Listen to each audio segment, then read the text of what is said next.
Hola amigos de Solo Béisbol, el día de hoy quisimos poner a prueba 3 nuevos bates de madera que nos llegaron y compararlos con el nuevo The Goods y con el nuevo Cat 9. Pero en el día de hoy lo haremos en cuanto al sonido. ¿Cuál sonido te gusta más? Déjanos aquí abajo tu comentario. Cada bate tiene su sonido particular, a algunos les gusta más el de madera, a otros les gusta más el de aluminio. Pero sin lugar a dudas hay que tener en cuenta que cada sonido va a variar de acuerdo al material de cada bate. Estos bates que vimos anteriormente son bates hechos de maple, son bates del centro del árbol. Recuerden ustedes que no es igual un bate que te venden en la tienda a un bate profesional. Estos bates son bates profesionales que son hechos por el centro del árbol. El material, la madera es sacada de la mitad del árbol, o sea, donde está la madera más dura. Los otros bates no es que sean malos los que venden comercialmente, pero son bates que salen ya de los alrededores del árbol. Entonces la madera no es tan cerrada, es una madera un poco más abierta. Esa es la diferencia entre los bates.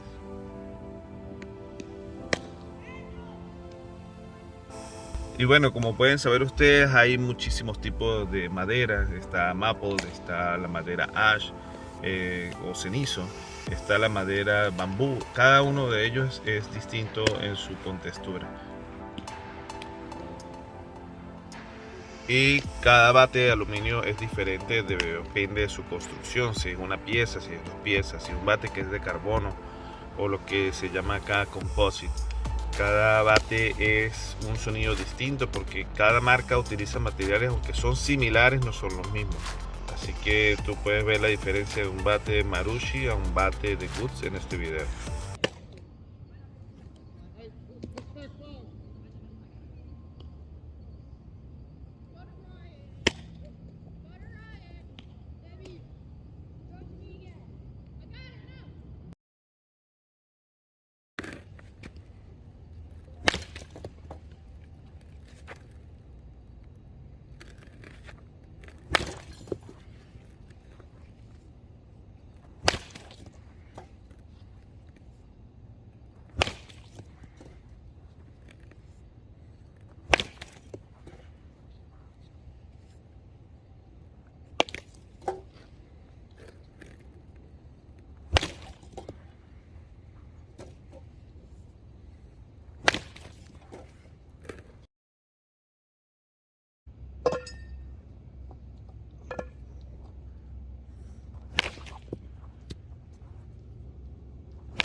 Gracias por ver el video y recuerda suscribirte a nuestro canal y síguenos en Instagram.